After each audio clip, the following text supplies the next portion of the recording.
મહારાજ કે મોહનું કારણ અમે આજે જ વિચારીએ છીએ. હારા પંચ વિષયમાં જે જીવ તણાય છે એ મોહ છે. એમાં મોહ શું? મોહની ડેફિનેશન શું? સારું એ મારું એ સારું હોય એ મારું. વિપરીત બુદ્ધિ. મોહ વૈચિત્ય. વિપરીત બુદ્ધિ થાય અને મોહ કહેવાય. પછી ન્યા વિપરીત બુદ્ધિ જુદી છે ને અહીંયા વિપરીત બુદ્ધિ જુદી છે. અવિદ્યા, અસ્મિતા, રાગ, દ્વેષ અને અભિનિવેશ. એમાં અવિદ્યા કોને કીધી? ઊંધું જ્ઞાન. અનિત્ય, અસુચિ, દુઃખ, અનાત્મ, શું નિત્ય, સૂચિ, સુખ, આત્મબુદ્ધિ અને અવિદ્યા કહેવાય. અનિત્ય, અસુચિ, દુઃખ, અનાત્મ શું? નિત્ય, અસુચિ, દુઃખ, અનાત્મમાં અનિત્યમાં નિત્ય બુદ્ધિ થાય. અપવિત્રમાં પવિત્રતાની બુદ્ધિ થાય. અને દુઃખમાં સુખની બુદ્ધિ થાય. અને અનાત્મ વસ્તુમાં આત્મબુદ્ધિ થાય. એને અવિદ્યા કીધી. અવિદ્યાનો અર્થ શું? વિપરીત બુદ્ધિ. વિદ્યા વિરોધી પણ. વિદ્યા એટલે જ્ઞાન, ભક્તિ, મોક્ષ સંબંધી બધા ઉપાય અને વિદ્યા કીધી. 32 પ્રકારની વિદ્યાઓ, બ્રહ્મ વિદ્યાઓ કીધી. એટલે મોક્ષના ઉપાયમાં કાયમ આવે એ બધી વિદ્યા કહેવાય. અને મોક્ષ માંથી પાડે અને મોક્ષ માંથી આ જગતમાં ઢળી જાય એનું નામ અવિદ્યા કહેવાય. અવિદ્યા એટલે વિદ્યા શૂન્યતા નહીં, પણ વિદ્યા વિરોધી. વિદ્યાથી ઉલટું. પછી અવિદ્યા કયો કે મોહ કયો, બે. મોહ વૈચિત્ય એટલે વિરોધી જ્ઞાન. વિરોધી જ્ઞાન એટલે શેનું વિરોધી? કોનું વિરોધી? ભગવાનથી વિરોધી. મોક્ષનું વિરોધી. મોક્ષ થી વિરોધી એમ જ્ઞાન. ભગવાન એટલે એમાં ભગવાનનો વિરોધ જ આવી ગયો. પોતાનો મોક્ષ ન થાય એવું જ્ઞાન. પોતાનો મોક્ષ થતો હોય તો બગડી જાય એવું જ્ઞાન એનું નામ અવિદ્યા કહેવાય. એનું નામ મોહ કહેવાય. એનું નામ મોહ. પછી વિપરીત જ્ઞાન તો ગમે ત્યાં હોય. ન્યા મહારાજે કીધું એ પંચ વિષયમાં દુઃખ છે અને બદલે સુખ બુદ્ધિ થઈ જાય છે એવું એ મોહનો વિષય છે. અહીંયા પોતાનો ગુણ, પોતાનો અવગુણ નો, પોતાની ખામી નો દેખાય અને ઓલામાં ખામી દેખાય. એટલે એ પણ એનો મોહ છે. એ વિપરીત જ્ઞાન છે. ગમે ત્યાં વિપરીત જ્ઞાન થાય, વિપરીત એટલે મોક્ષ વિરોધી જ્ઞાન થાય, પોતાના મોક્ષનો ભંગ થાય, એ બધી અવિદ્યા અને એ બધો મોહ. મોહનું મૂળ છે મોહ વૈચિત્ય. એને વિપરીત બુદ્ધિ થવી જોઈએ. અને એ વિપરીત બુદ્ધિ હોય એ પોતાના મોક્ષ થી વિપરીત બુદ્ધિ થાય. એટલે બધે મોટે ભાગે પોતાના મોક્ષ થી કોને પડી? સાધુ થયા હોય તોય નથી પડી.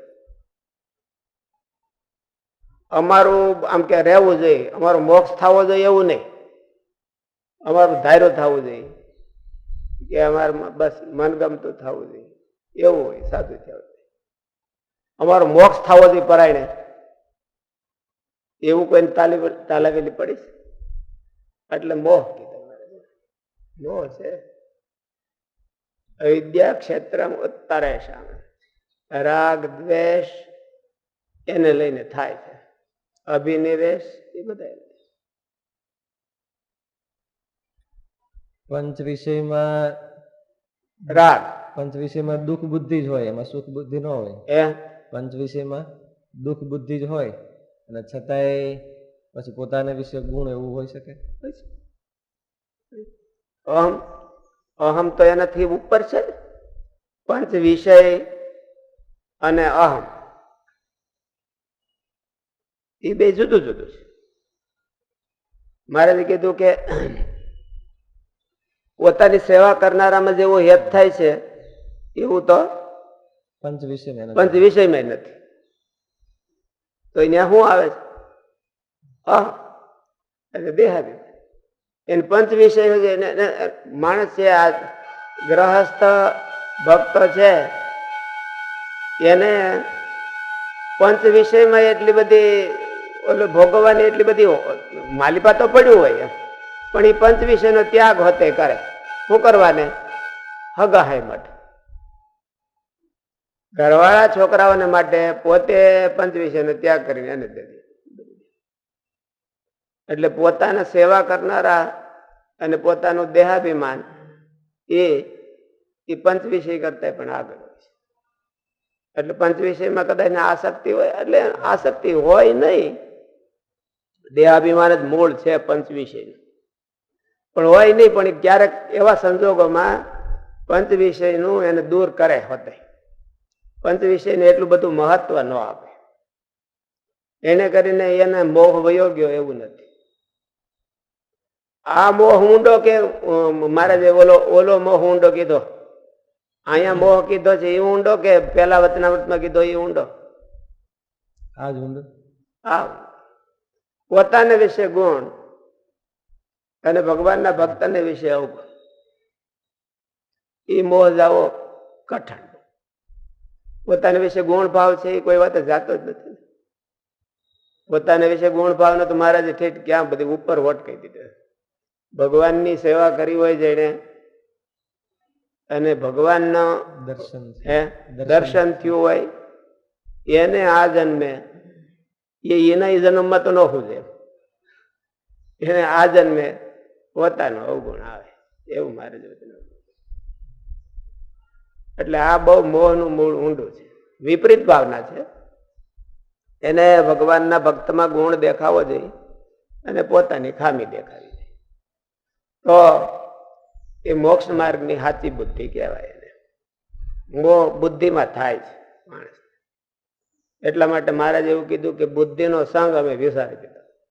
બે આખ્યાન છે એ મેં મોપાટ કરી રાખ્યા હતા વનમાં, પણ કુલહાશ્રમમાં તપ કરતા હતા તો એમાં બે આખ્યાન મોપાટ કરી રાખ્યા હતા. ક્યાં ક્યાં? જળ ભરતનું અને પુરંજનનું આખ્યાન. પુરંજનનું આખ્યાન એટલે બુદ્ધિનો ગુણ. પુરંજની બુદ્ધિ અને પુરંજન એટલે બુદ્ધિને વરેલો માણસ, પોતાની બુદ્ધિને વરેલો માણસ. પોતાની બુદ્ધિનો વિશ્વાસ ન કરવો એવું મારે.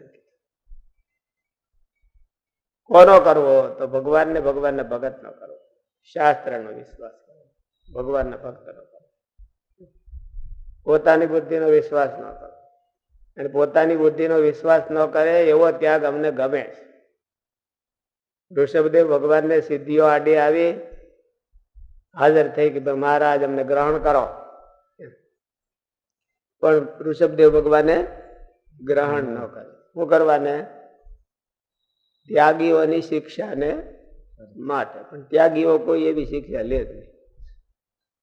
શાસ્ત્રી થઈ જાય ઓલી શિક્ષા ન લે.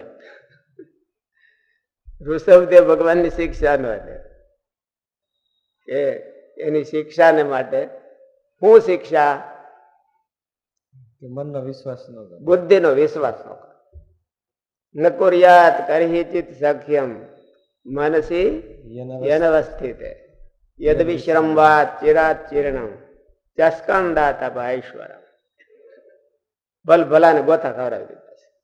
બુદ્ધિનો જે વિશ્વાસ કરે એને ભલ ભલાને ગોથા. એટલે મહારાજે સંતોને કીધું કે તમે ફરવા જાઓ અને કથા વાર્તા કરો. એટલે સંતોએ મહારાજને એવું કીધું, મહારાજ અમે પુરુષ પ્રબોધશું રૂઢી રીતે, અમે પુરુષોને જ્ઞાન દેશું પણ સ્ત્રીઓને નહીં દઈ. કારણ કે સ્ત્રીઓનું જ્ઞાન દેવા જતા બધાને બહુ બંધન થયું છે, એટલે એને એમ નહીં દે. એટલે મહારાજે શું કીધું? ધન્ય નિર્મોહી મારા સાથે. એમાં હું નિર્મોહી પણ હું નિર્મોહી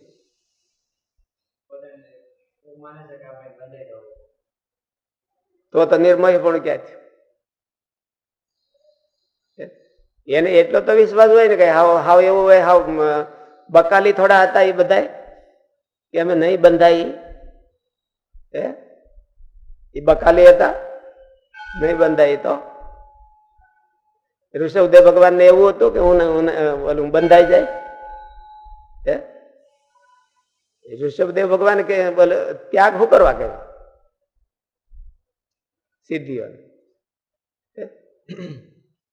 શિક્ષાને માટે એમ કે મનનો વિશ્વાસ ન કરવો એવો ત્યાગ અમને ગમે છે.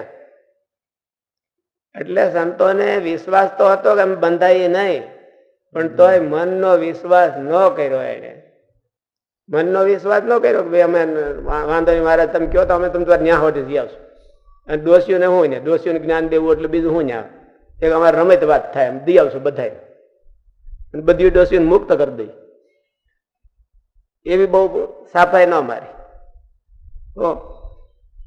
અને એમ કીધું કે મહારાજ અમે ન્યાથી નહીં, ન્યા નહીં જાય. એટલે ન્યા નહીં જાય એની કમજોરી હતી કે શું હતું? સંતોની કમજોરી હતી કે શું હતું? એને ઓલો પોતાની શક્તિમાં વિશ્વાસ નતો શું હતું? સાવધાન. મનનો વિશ્વાસ ન કરવો એવું મહારાજ ને ગમે છે. એટલે મહારાજ એ અમે નહીં જાય. એટલે મહારાજ એને નિર્મોહી કીધા. બંધન થાય એવા સંજોગોથી દૂર રહે. બુદ્ધિનો વિશ્વાસ ન કરે. એમના બુદ્ધિમાં જે મોહ છે, પોતાની બુદ્ધિમાં એનો ત્યાગ કરે. બુદ્ધિમાં મોહ શું છે કે નથી ગુણી માની લીધો છે. બુદ્ધિમાં ગુણ જે નથી એ આ ભરોસો રાખીને બેઠો છે કે આમાંથી આવું નીકળશે, અને એમાંથી એવું નીકળતું નથી. બુદ્ધિમાંથી ભરોસો રાખીને બેઠો છે કે આમાંથી મુક્તિ નીકળશે, પણ એમાંથી નીકળે નહીં. એટલા માટે મારે બુદ્ધિ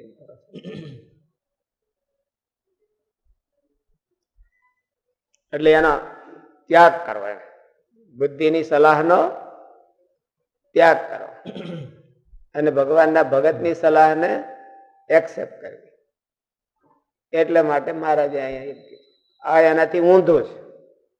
ભગવાનના ભગતનો એને ગુણ આવતો નથી અને પોતાનો ગુણ આવે છે. એટલે મહારાજ મોહ વિપરીત ભાવ છે.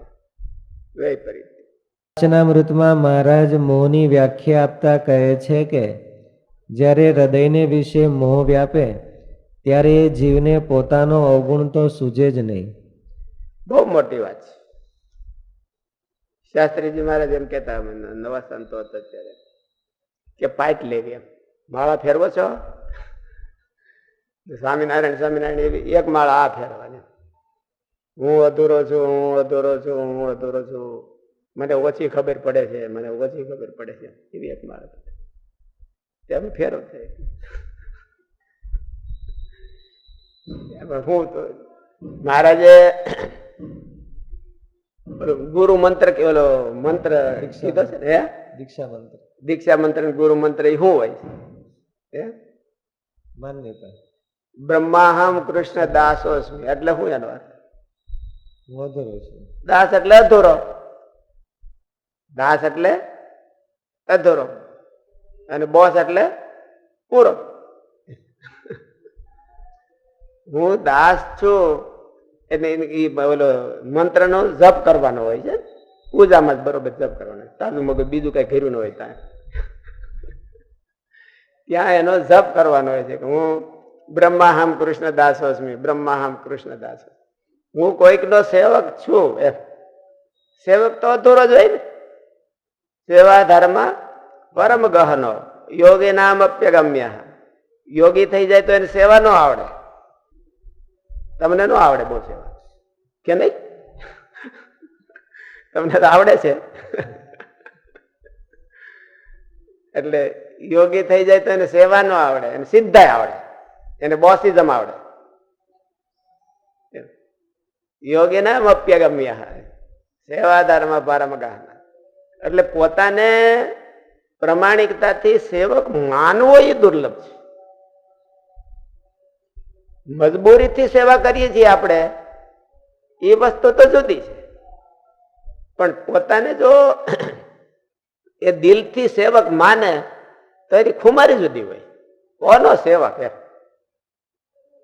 કલેક્ટર નો પટ્ટાવાળો હોય તો પેલા મોટા મોટા બિઝનેસમેન નથી આમ રોપ મારતો હોય, સાહેબ નહીં આવે, મળે અટન નહીં મળે, સાહેબ કામમાં છે, સાહેબ કામમાં છે. ના ભાઈ કીધું જાતો ખરા, પુગાડ તો કાર્ડ તો પુગાડ તું. તો એ ઓલા એને પાસે હાથ જોડે તો એ માટે કાર્ડ પુગાડે. એટલે એને તો દિલથી મહારાજની જો સેવક ભાવ એને મનાણું હોય એની ખુમારી જુદી હોય.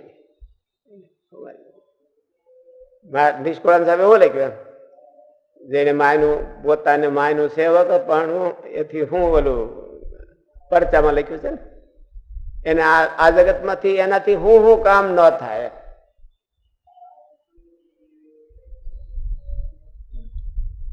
એની ખુમારી જુદી હોય. પણ કોઈ જીવ પોતાને ભગવાનનો સેવક માનતો નથી, ભગવાનનો સેવક માનતો નથી.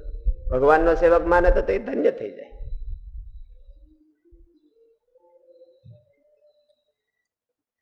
જ્યારે હૃદય બોલે ખરો કે આપણે ભગવાનના સેવક છીએ, અને કરે હોતે કઈ કેમ થોડું ઘણું, પણ દિલથી માનીને ન કરે.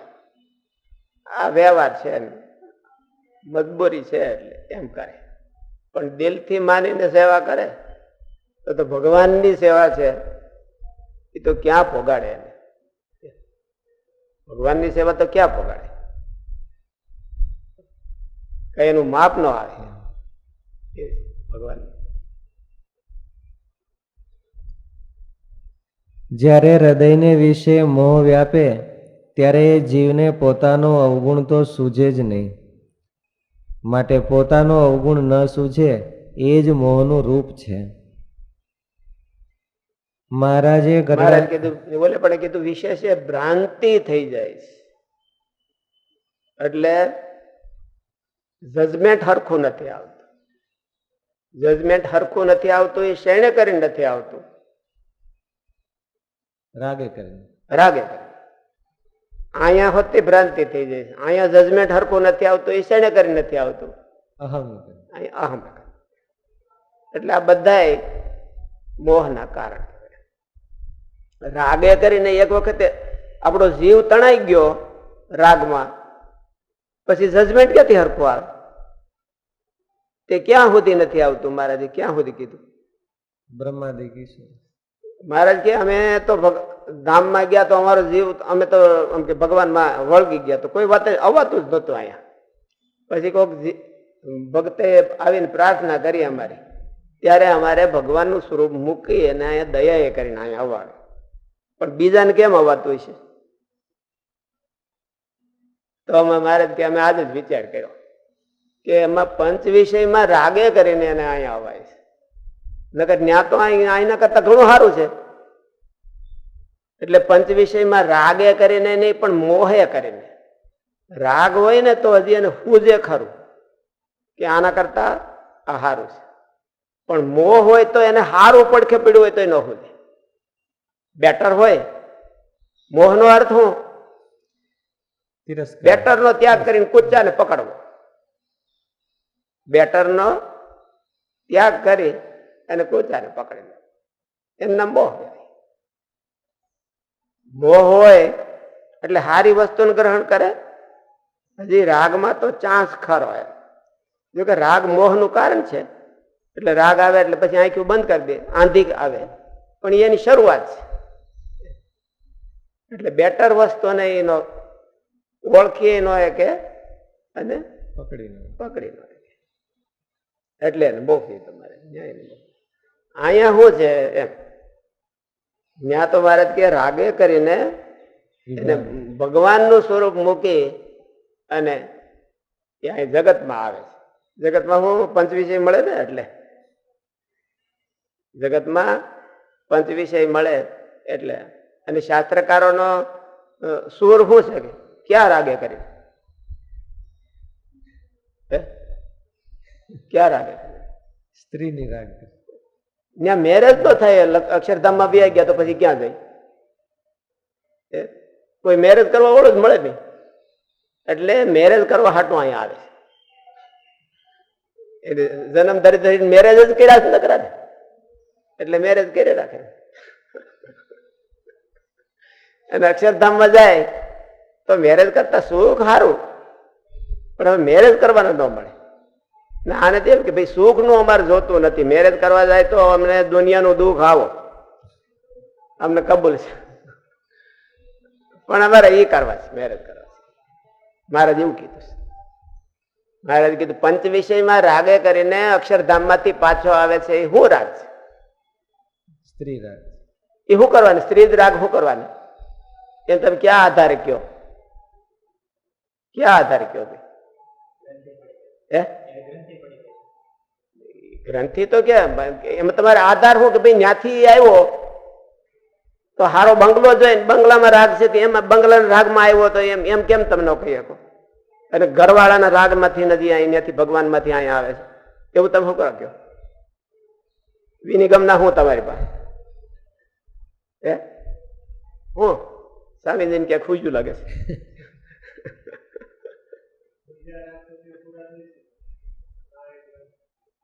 એ સાચી વાત છે. બીજી ને ક્યાં તાણ છે? ત્યાં બંગલાની તાણ છે કે એસી ની તાણ છે કે ભોગની તાણ છે? બીજી અક્ષરધામમાં કઈ વસ્તુની તાણ છે? કઈ વસ્તુની તાણ? આ એક મેરેજ કરવાનું જ નથી, બીજું બધું છે ને એમ. એટલે મહારાજ કે અક્ષરધામમાં ગયો હોય ને ભગવાનના સ્વરૂપમાં ચોંટી જાય અને ત્યાંથી ઉખડીને અહીંયા આવે છે, શું કરવાને આવે છે? કે આ મેરેજ કરવાનું બાકી રહી ગયા છે.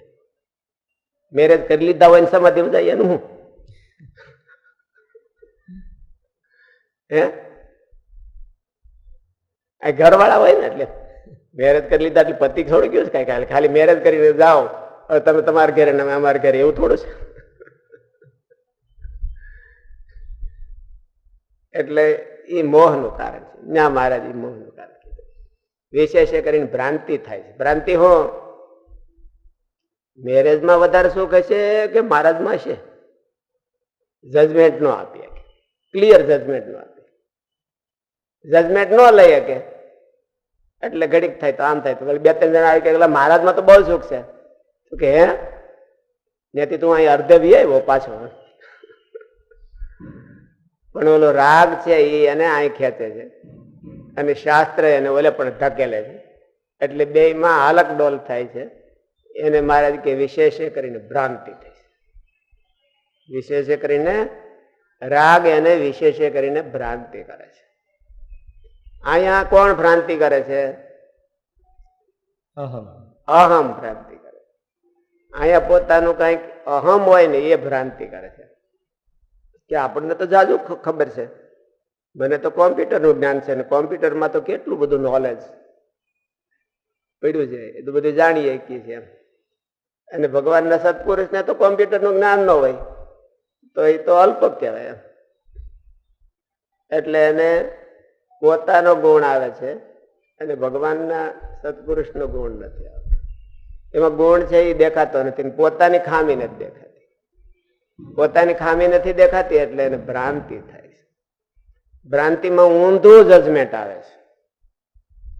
પોતાનો મોક્ષ થાય એવું જજમેન્ટ નથી આવતું એને. પોતાનો જીવ ખાડામાં જાય એવું જજમેન્ટ આવે છે. એટલે મોહ. મોહ એટલે વિપરીત થાય, વિપરીત જ્ઞાન.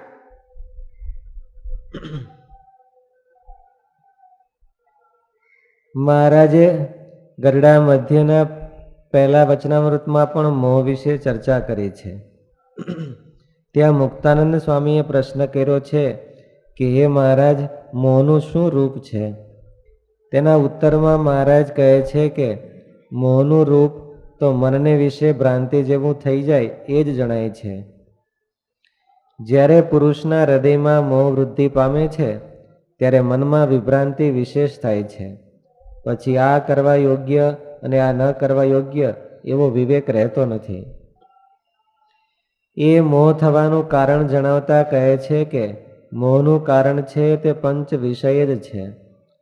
જ્યાં સુધી રમણીય પંચ વિષયમાં ચિત્ત લોભાય છે ત્યાં સુધી મોહ ટળે નહીં. એનો જીવ તણાતો હોય એટલે જજમેન્ટ ફગી જાય. ગાડી બહુ ફાસ્ટ જતી હોય અને સ્ટેરિંગ ઉપર બહુ કંટ્રોલ હોય, પણ પડખે મોટી હેવી ટ્રક નીકળે ને આને કરતા વધારે ઝડપથી નીકળે તો શું થાય ખબર છે? ગાડીને હલપલાવી નાખે અને જજમેન્ટ ખોટી ફગાવી નાખે. અને જજમેન્ટ હોય ને ફગાવી નાખે અને ધાર્યું હોય આમ ગાડીને ઢળી લે. પવન છે ને એ વેગને ફગાવી દે. એમાં રાગ છે, એ રાગ છે એ જજમેન્ટ ફગાવી નાખે. રાગ ને અહમ હોય તો એ ફગાવી નાખે, રાગ હોય તો એ ફગાવી નાખે.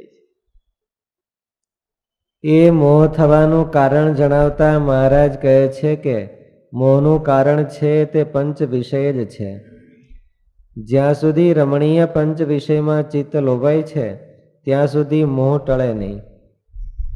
આ વિષયમાં ગીતા પણ ઘણું માર્ગદર્શન આપે છે, કારણ કે ગીતા ઉપદેશ અર્જુનના જીવોના મોહ નિવારણ માટે કરાયો છે.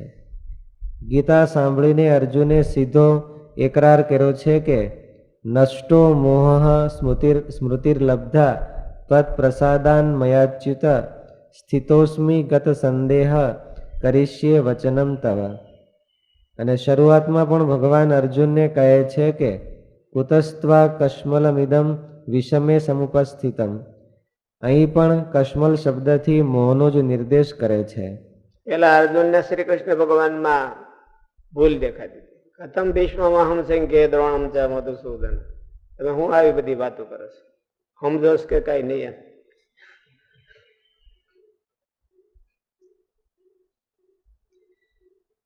ઉપરના ત્રણેય અનુસંધાનોને જોતા મોહની વ્યાખ્યા થોડી થોડી અલગ પડે છે. તો પછી મોહનું રૂપ સ્પષ્ટ કેમ કરવું? વચનામૃત ગરડા મધ્યના પ્રથમમાં મહારાજ કહે છે કે મનમાં ભ્રાંતિ ઊભી થાય છે તે મોહ છે. જ્યારે ગીતામાં કર્તવ્ય અકર્તવ્યમાં નિર્ણય કરી નથી શકાતો તેને મોહ કયો છે. એને હોતે મોહ કહેવાય.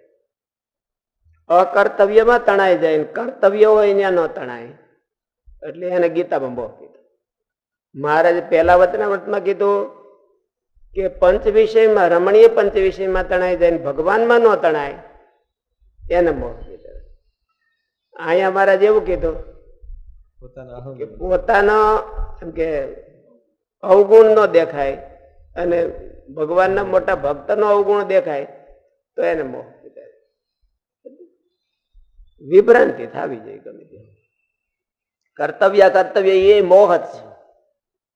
કર્તવ્ય ન દેખાય, ન કરવાનું હોય એ કર્તવ્ય દેખાય તો મોહ. જ્યારે ગીતામાં